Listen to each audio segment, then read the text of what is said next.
TV Bula no ar, a sua revista de literatura, cultura e entretenimento aqui na internet. Eu sou Ademir Luiz e não sou poeta. E hoje vamos falar da autora desta frase. Acho que te criei no interior de minha mente. Sylvia Plath.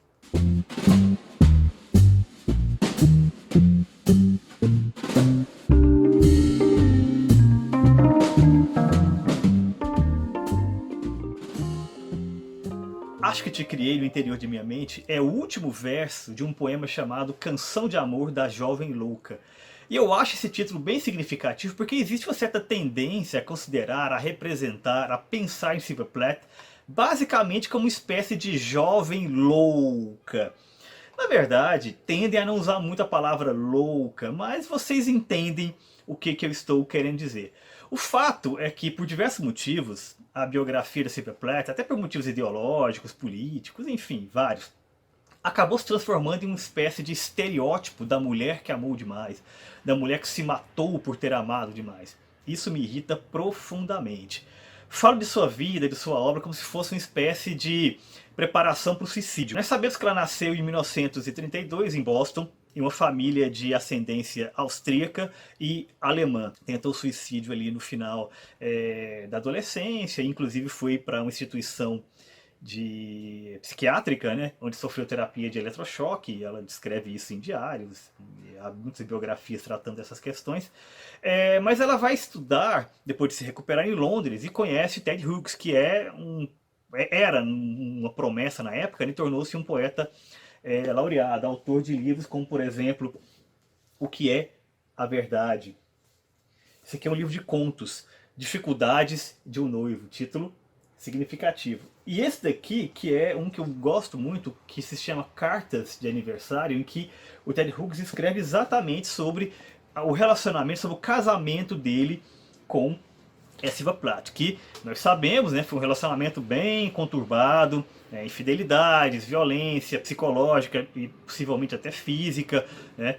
Eles têm filhos, se separam, até que finalmente Sylvia Plath, depois de uma tentativa anterior de suicídio, em que ela joga o carro para fora da estrada, ela finalmente se mata, asfixiada, né, com gás de cozinha, em 1963. E no meio disso tudo publicam os livros aí.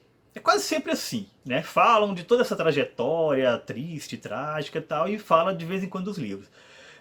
Fica parecendo uma espécie de crônica de uma morte anunciada. A biografia da Sylvia Plath parece que é uma espécie de justificativa, né, para o que o Camus trabalhou neste livro aqui, ó, O Mito de Sísifo. A ideia de que só existe um problema filosófico realmente sério: o suicídio.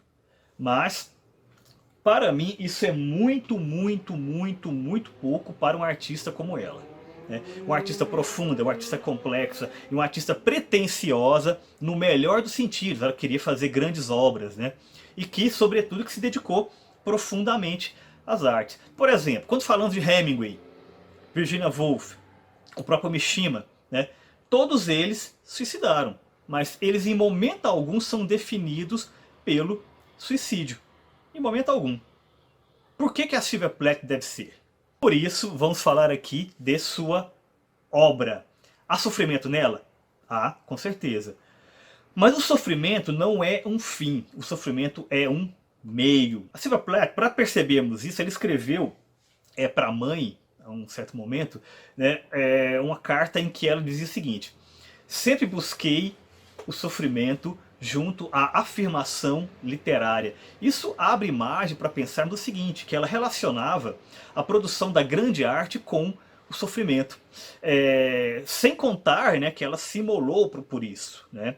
Mas o que importa aqui é o seguinte: nesse sentido, dessa busca da grande arte pelo sofrimento, ela não se imolou porque amou demais, porque amou além da conta, né? Ela se imolou por conta da arte, não por conta de um boy. Não, não. Por um boy, não. Para entendermos isso, eu recomendo que vocês leiam com muita atenção este livro aqui, que é o diário que a Sylvia Plath escreveu entre 1950 e 1962. A Sylvia Plath escrevia relatos pessoais e tal, desde os 11 anos de idade. Então nós temos esse aqui que já é de uma fase mais adulta ali, né? Então, em que ela já tem uma consciência literária muito própria. E observemos o seguinte: a primeira frase que ele escreve no diário é esta: julho de 1950. Talvez eu nunca seja feliz, mas esta noite estou contente. Nada além de uma casa vazia, o morno e vago cansaço após um dia ao sol, plantando estolhos de morango, um doce copo de leite frio e um prato raso de mirtilhos cobertos com creme. Agora sei como as pessoas conseguem viver sem livros, sem faculdade. Obviamente aqui ela já evoca a questão do sofrimento como algo muito próprio, já que está no início do seu diário, né? Esse aqui é um diário que vai de 1950 a 1962, um ano antes do suicídio. Mas, claramente, o que nós observamos nessa frase? Uma estetização do relato íntimo. Ao longo de todo o diário, isso transparece com muita força, assim, muito claramente. Ela estetiza o próprio sofrimento e claramente ela escreve o diário para ser lido. Ou seja, não é exatamente um relato íntimo até as últimas consequências. Ninguém vai ler. Não. O Diário da Sylvia Plath é escrito por uma escritora que deseja ser lido e deseja ser lido a partir desse código, né, de usar o sofrimento para criar a grande arte, que obviamente não vai ser produzida aqui, embora já tenha elementos narrativos, elementos de reconstrução da realidade, estetização da realidade, mas sim em sua obra poética e também de ficção. E muitas vezes, né, ela escrevendo para ser lida e muitas vezes também para não ser lida, né, porque sabemos que a parte final do seu diário, que pega ali o ano de 63, foi destruído. Existem duas versões. A primeira versão é que a própria Sylvia Plath teria destruído o livro, essa parte do diário, para que os filhos não lessem, né, e não, vamos dizer assim, tivesse contato ali com a parte mais profunda de seu sofrimento, né, os relatos mais pesados e tudo mais. Uma outra versão diz que o próprio Ted Hughes destruiu essa parte do diário, pelo mesmo motivo, né, pensando na proteção dos filhos. Eles tinham dois filhos e houve alguns abortos também, né, durante o casamento, mas em 63 eles tinham dois filhos, um menino e uma menina. Mas a Sylvia Plath se considerava sobretudo uma poeta, né? Ela escreveu muita coisa, ensaio, contos, romance, mas ela se considerava sobretudo uma poeta. Ela publicou em vida apenas um livro de poesia, que foi o livro Colossos e Outros Poemas, em 1960. Seu segundo livro de poesia, que se chamava Ariel, saiu póstumamente em 1965. E um detalhe importante, ela considerava Ariel a sua obra-prima, assim, o livro de sua vida, a obra de sua vida. E é claro, né, a Sylvia Plath escreveu muita prosa. Só que ela achava que a prosa era uma maneira mais fácil, já que ela tinha essa pretensão, tanto acadêmica quanto estética, artística e tal, essa pretensão de entrar no mundo, no cenário literário. E a escrita de prosa, por ser mais acessível, ter mais leitores e tal, ela achava que era uma maneira interessante de fazer isso. Ela escrevia muito para revistas e mandava os textos e tudo mais. Publicou depois um romance, vamos falar sobre ele aqui. Mas, para Sylvia Plath, a poesia era a sua obra principal, né? A prosa servia basicamente para ganhar dinheiro. Por exemplo, o seu livro mais conhecido é este daqui, que é o romance Redoma de Vidro. Ela falava claramente isso, né? Ela estava separada do Ted Hughes, sempre tiveram problemas financeiros, né? Enquanto casal também, né? E chegou um certo momento da sua trajetória artística, né? Ela atuou em alguns momentos como professora, tal, mas estava tendo muita dificuldade financeira ali. Então, o que eu vou fazer? Não, vou escrever um romance. Naquele momento, comecinho dos anos 60, coisa de publicar em revistas era importante e tal, mas um romance era o que realmente poderia alavancar a carreira de um escritor. Então, o Redoma de Vida foi feito nesse cenário, tá? E o livro é baseado em suas experiências em Nova York, quando ela foi chamada, quando ela começou a universidade, então ela foi chamada para atuar como editora é assistente de uma revista ali de moda, revista feminina. E a segunda parte do livro fala sobre a sua experiência, né, na clínica psiquiátrica, né, inclusive com relatos assim, bem pesados com relação à terapia de eletrochoques. Então, o Redoma de Vidro, embora não seja biográfico, mas tem traços, né, biográficos muito fortes. Né? Não é exatamente um relato de si, né, uma autoficção, né, como se diz, mas existem muitos elementos ali que que foram capturados, né, pela autora neste livro. Só que o livro termina com uma nota positiva, embora ele tenha sido lançado apenas um mês antes do suicídio, a nota final é positiva. Ali, a protagonista, né, que tem muita coisa da Sylvia Plath, ela passa por uma série de problemas, né? Ao final ela não está totalmente recuperada, mas existe uma luz ali no fim do túnel, ou seja, é possível recomeçar. O mesmo acontece com essa fábula que eu acho extraordinária, que é o Mério Ventura e o Nono Reino. É uma fábula muito legal, muito bacana, muito bem escrita. Inclusive essa versão publicada pela Biblioteca Azul, ela é a versão, vamos dizer assim, completa, porque existem duas versões desse conto, uma mais reduzida, que os editores, no momento em que o texto foi apresentado, falaram, tem algumas coisas um pouco pesadas aqui e tal, então é melhor nós reduzirmos um pouco, né, esses elementos. Né? Então existe uma versão que foi publicada, né, e uma depois que foi recuperada, que é a versão completa. O que nós temos aqui é a versão completa. E é extraordinário. Redoma de Vidro também é um livro muito bem escrito. Né? A Sylvia Plath tinha muito essa coisa da preocupação com a estética, com o estilo e tal. Mas no relato curto ela se mostrou muito competente. Eu acredito que até mais competente do que no formato romance. O que é o Mério Ventura? Basicamente é uma fábula, né, que fala sobre a vida. É uma representação da vida. Esse trem que a protagonista pega para esse nono reino, digamos assim, é exatamente uma representação das fases da vida. Então quando você pensa, por exemplo, na ideia do rio da vida, aqui nós temos um trem da vida. Nós temos ainda o Johnny Panic, que é este livro aqui, que é basicamente uma coletânea de contos, ensaios e trechos dos diários da Sylvia Plath. E o que mais que existe dela, né, para ser publicado, que existe aí fora o Colossus, o Ariel, e esses livros aqui de prosa. Na introdução do Johnny Panic, nessa edição que também foi feita pela Biblioteca Azul, o Ted Hughes, que herdou, digamos assim, o seu legado literário, né, por conta das leis da época, apesar da separação, né, escreveu o seguinte: Sylvia Plath produziu uma quantidade significativa de textos em prosa. Ainda restam cerca de 70 contos, em sua maioria nunca publicados. Ela começou a escrever vários romances, mas apenas um fragmento de tamanho considerável, Menino de Pedra com Golfinho, subsiste entre os escritos que precederam A Redoma de Vidro. Depois de A Redoma de Vidro, ela datilografou 130 páginas de outro romance, cujo título provisório era Dupla Exposição. Esse original desapareceu por volta de 1970.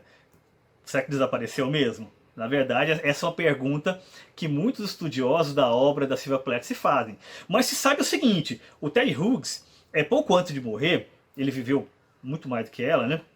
Ele doou para a biblioteca da Universidade da Geórgia vários originais, né, para serem abertos apenas 60 anos depois da morte da Sylvia Plath. Mas temos uma boa notícia. Esses 60 anos se completam em 2022, ou seja, ano que vem nós já temos a possibilidade de termos esses livros novos, essas obras novas, contos, ou mesmo esses pedaços de romance e tal, ou mesmo um romance inteiro, talvez não terminado, né, que a Sylvia Plath teria escrito. Eu quero indicar também este filme aqui, que é o filme Sylvia, lançado em 2003 com direção de Christine Jeffs. É um filme que eu gosto muito. O título brasileiro dele é Sílvia, Paixão Além das Palavras. Aqueles subtítulos brasileiros que a gente sabe como é que é, né? Mas é um filme que eu gosto muito, né? É um filme biográfico, né? Ele pega desde o momento em que ela vai para Londres estudar e conhece o Ted Hughes, né? Até o momento do suicídio. Então mostra ali a crise no casamento, as infidelidades, a questão da melhor amiga, né, que vocês conhecem essa história, a publicação dos livros, os projetos literários, está tudo aqui. Assim. O roteiro é muito bom, muito bem escrito, a reconstituição de época extraordinária, e eu devo dizer duas coisas também com relação às atuações. O Daniel Craig, interpretando o Ted Hughes, está muito bem, como sempre, um grande ator, embora para mim não seja um grande 007, mas essa é outra história. Mas a Gwyneth Paltrow está surpreendente. Ela já havia vencido o Oscar alguns anos antes por Shakespeare Apaixonado, né? Numa vitória um pouco, vamos dizer assim, controversa, porque havia atrizes melhores naquele ano, inclusive, né, uma que nós conhecemos bem. Desculpa, engasguei aqui um pouquinho, né? Mas isso não importa, né? O que importa é que neste filme aqui, de fato, ela tem uma atuação extraordinária. Ela é uma Sylvia Plath perfeita, perfeita. E no filme tem duas passagens que eu acho que são emblemáticas, que eu gostaria de comentar aqui. A primeira passagem é logo a cena de abertura, né, em que a Sylvia Plath ela compara a vida com a árvore, né? Então ela fala ali dos galhos, das folhas, né? E cada um desses elementos da árvore é o marido, é o casamento, é a carreira acadêmica, né? É a sua trajetória artística, sua obra artística. E ela se coloca no seguinte dilema: eu fico olhando os troncos, as árvores, cada poema é uma folha, né? E eu não sei para onde ir, para qual direção dessas que eu vou, até que eu demoro demais e as folhas secam. Significativo. E no outro momento, um pouco mais adiante do filme, quando em uma festa ali a Sylvia conhece o Ted Hughes, o primeiro encontro deles, né? Eles dançam ali, falam de poesia. O Ted fica, interpretado pelo Daniel Craig, como eu disse, fica muito impressionado, porque ela é jovem, bonita, talentosa, inteligente, espirituosa e tudo mais, tal. E diz pra ela o seguinte: olha com aquele jeito dele, né? Você é completa, não é? E ela responde: sou. Essa perfeição fazia parte desse sacrifício pela arte. Tem aqui um outro poema da Sylvia Plath que eu acho que fala sobre isso de uma maneira bem interessante. Leio. A perfeição é horrível. Ela não pode ter filhos. Fria como o hálito da neve, ela tapa o útero, onde os teixos inflam como hidras. A árvore da vida e a árvore da vida, desprendendo suas luas mês após mês, sem nenhum objetivo. O jorro de sangue é o jorro do amor, o sacrifício absoluto. Isto foi Sylvia Plath, não uma mulher que amou demais da novela das 8. Há um outro poema que ela escreveu em que ela declarou o seguinte: morrer é uma arte, como todo o resto. Eu faço excepcionalmente bem. Diante disso tudo, Revista Bula bate o martelo e define o seguinte: hashtag Sylvia Plath, deusa louca feiticeira. Ela é demais. Se você gostou desse vídeo, compartilhe. Se você gostou do canal, se inscreva. E não se esqueça do principal: toque o sininho.